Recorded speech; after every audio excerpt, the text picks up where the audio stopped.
Welcome back to my channel. Mayam punang pang to kurumjari ay mangal sana sarubam MS Diary. Ay ngasi di mayam gidong blog ma pur luxury. Ngasi namge khali blog se kuira bane. Thumbnail lo budi happy ko mayam no ubiramani. Ado sigi blog se ina namge khali se kuira ba. Akoi ma Phudit ka zaki ba. Phudit ka mai khapi da mayam do uchar ke ta uni husi kan yang la di khang da leitre. Ai ji ma tong kuina ma palam da leure aduna kano je yum da ju toina leiba ngamdreba adugi kano do blog to namge tawdo ngamdaba haitare ado ngasi akhoi ma saki labukta thiruge aduga horen mayam do ucharke ai ma palam da le ai tai nate ko thobal da ni mayam koi khul je mayam Imphal East District ki Huikap amadi andro ani gar tele bu chol haribu khun ne ko mayam nongmai jing som da le mayam nongmai jing a le re adagi sigi lopak he den thiru dei je main road le re som na andro sat ki lambi ode ni som na ngai ya lom da Imphal lom di lak po de ni Alay bi naw si mai wari tongan mam lei la lo ka lijer ke sina side haida gi bisna ang tha ta ba ya doine sigil kano je labuk pareng ne sina to ji set ke kap tha ge sida hor ji hai bi ne bagi han ta ki swai pareng ji gi aina thau pi ngai da hai ta phau pi ngai da ina swai di phada kano me am ji uka bi me am ji ai kan de aina dagi khoi chopa pha hu ka bi myam je uka bi sam se ni khoi chopa labuk sida ising swai muk tang lu ado nga tu karak pa loi ure ising thada ba da pitik ka sau do ado aina khoi de swai muk tang thada ra ta sing khal laga ba chata gi nga myam je ish ado uru dagi swai gi lambi pareng je chapham lai tam ni myam je la beauty phajab ne myam som mathak tu uri je ko bi jing dol ni ko kabui singdol ko e adu asigi kabui singdol jigi mathakta khoi walking dum chele ba sandang chen maring ne ba adale je adu asigi da chele Imphal lom dagi la agana khoi gi kano dagi langdum kairau langdum dagi daklona polangen bi have or man adu gi da haigat laga tarak pada khoi maning sta le re adu ga ngariya nam dai la agana mu ko re ngariya lambi ju phati ngariya lambi sakini khan ma da isa ji ipai thi pai ho ge hai tar adu asigi mathak si lakchani ngu wafam si asigi mathak si da kakha laga khoina kamai tong da ge hai da akoi phunal maring da chat laga view phajai ga na hing tum da ge yeng na bado sida lakpi yo adu ga masida loin mu phangani akoi dum walking chatle sidagi makha je lechen ta thar ga to wi do loin mak to hai tar phajai sida ju phajai ba kano da wor thiu ju lakpi yo sa hapang ge khoi ma du bu je akhoi dang ngang ngori khoi ma ina phau thi bi chat pa je khoi ko pa je da lei sing je asi ong na ko chat lin singong poreng oi na mok chat lin thi re ini swai kang swai hai ta re swai je moi ne nei khai ram pham na hai ta re akhoi me thak na hon na da akhoi sil no manga ne manga ri thak na hon na pa da Phudit pu Khappa ne ko kha bu tan me tham phau bu tan me ish ai kan de lai gum Uji ni cha manga thau ha di ai di kai simple home le ye no fa da do dan ko khoi ma du phone pai cha la phone pai bring ge ko mem phone pai bring ge khoi ma du soya ni ne tat la ta ra di si di ai di low bi wa ni khoi ma du phone pai bring ge phone ta tok chen ge ko amuko welcome back akhoi mai leibum khang nge location confirm oi re ma lei je sidai kumdar ga tayen hobuji mana ana hai hauji akhoi ma gi leibum thibam lakke hauji sidai low khoi doi je hawai thrak khun bra hun dabra ai khang de hulam tar ga de yoksang dai na ngai ni kai o kai gu makhar le re makhas da saruji chai thoi je low khoi do ga hoi thrak kulle thile re hoi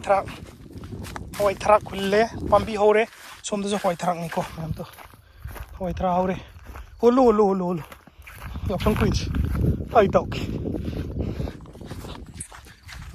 hoi thrak ni mem ai gi gum bani hai badi hauji pudi ai gi oidri ko ado yok sang yor abugan da di hoi thrak kulli ge je ai gi gum bani ai tar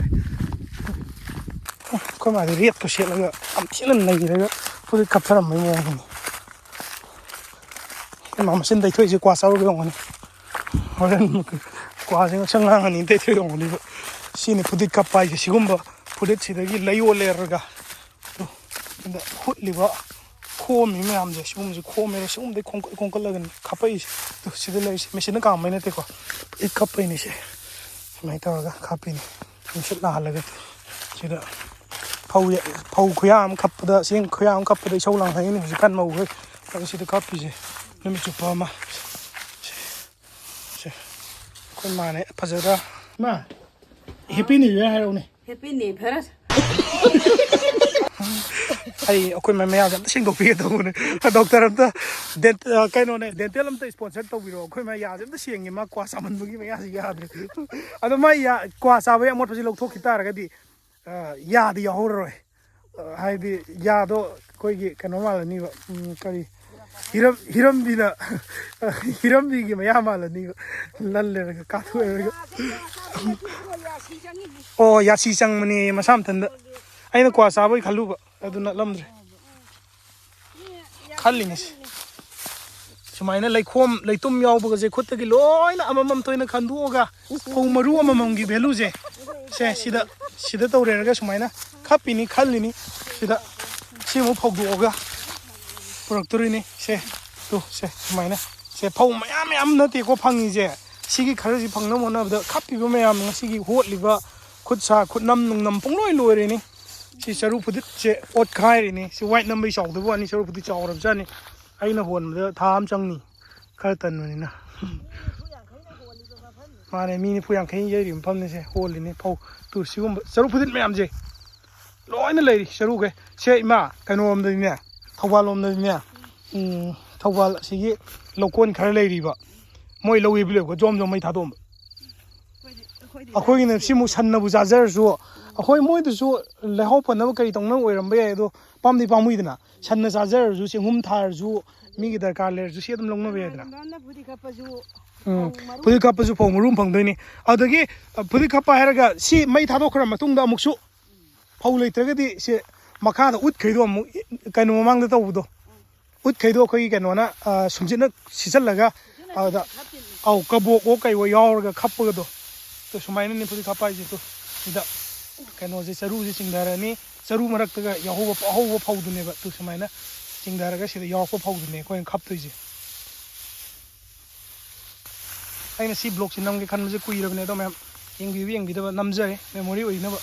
adagi hauji ka ngang na ga phudi khappa kai no khang ga long na te si matam ne telanga pai ba sahi pai kha ga lu silak pada telanga pai ba kathum tan ba hauji ti phangaroi da hauji ti ke no ta ore ba phone da dum angang kap ta no phone da dum onjan nan gre aduna loi soi ba mangai di hana kai no si yom ni ko ma si ching ga ja phudi khappa da ching ga yo ni ti yang kalena ching man je kaya sat nan tre dai ni labuk sum si sitoi ne ba phudi khappa je mai sit la ga khomjal la ni siloi mu phoi ra ga sit na na nami chupa ma khwang ni kondare ra ga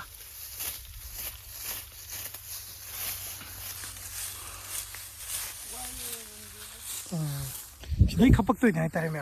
sidagi khapera ga tholak ba phau du ne lawra ga adagi mo hujik pudi phare minda karida tawre ba hana mata mam da di sumbal da suri ni sumbal da sakri ta era sakri ga di mayam khang da mayam yor mani kainoi na te ko mase lifestyle gi habi mi gi leibam du gi matung inna tawba pot ne ba le re khappa je yeng jem ta to si khappa ga loke kongkal ni mix si mayam ju khappa to ek pi kai je ado mayam hujik ti phudi khappa sa badi oidre hujik ti nira sare hujik thabak leitra kanda yam mana thabak leitra ba kai tor kanda chatnai hanga kanda ado hanadi nong mai chara phangna ba nong ngan baga ngan ring ni mammaga dum chatna grabni sak chajik khara yoma puna khara doini aduga adu numit tumal len ga doini adu sak khara duna aduga phudit khap ko doriba aduga phau pura ka doriba kok ta hapaga any chaning mompham na chachano da chatkera som da chatkera loina chaning mompham chalang adugi poto kaino tok doriba kok ta pur lak toine ba aduga mu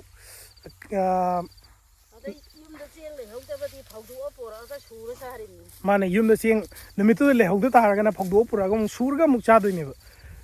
adu chak ti madu chak ti haure sing ma kan sur ga ni da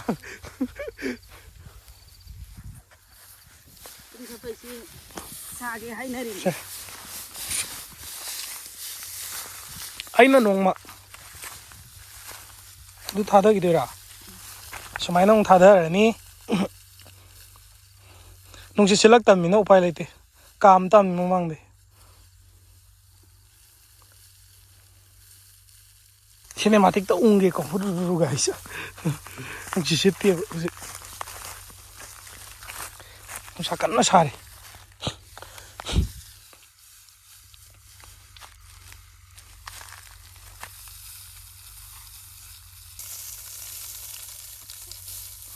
Poker di or. Kasih lagi kasih. Saya kau kibut ni am tu. Am thada bud. Si kau butang deh. Si ju khato ko do wale.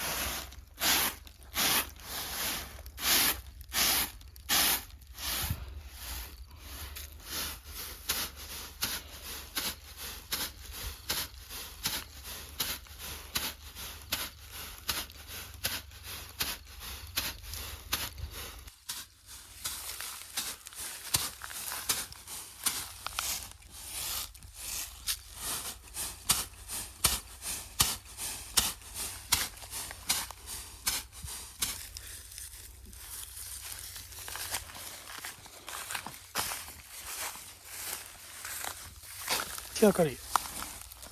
Yengi masang. Oh, yan so. Sino le mau phau do idine ga.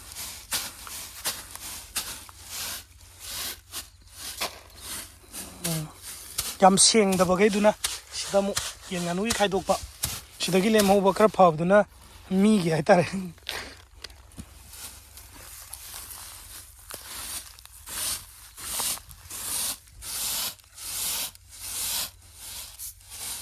Mana khai dorak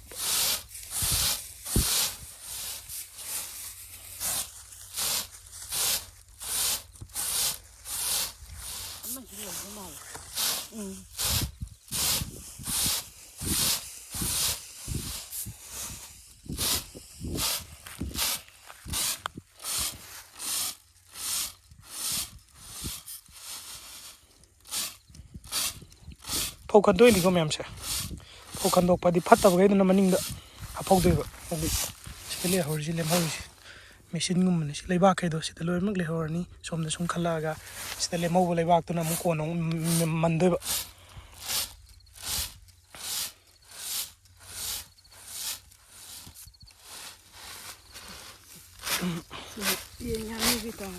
Yang anu kita re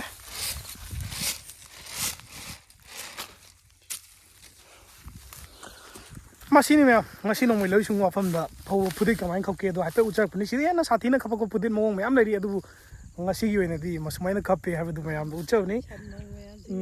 san nong mayam loi le san ngi jo san ngi loi ado ngasi gi di mai to duna blog ni matang lo sanjara ge mayam se beti ni ba na chade Phudit kamai khape ha do khang da mi jing da dum aina hape ujar bai wa ni sina ta mong na mayam khapa ka do ni si mai tha do ki ta ra ga di kai umba chani le ta ta ra ga di sida ko gi sai sum jin chep do mai chela ga mai tha do kre ka bo ka polak do adu bo yaung na khapa ka do ni phun mai phun do ra ga ado mathang mathang ujar ke cheng ko gi utong sa kamai na howi adagi henta kamai ni suba khotpa adu lon mak ai marang marang ta blog ta jo dum hapsar ke mayam ngasi di matang video solution jar ke yengbi we dong ta mayam pona po ms dai na mo ka nai ko ngana khum jo go le na ta ga chai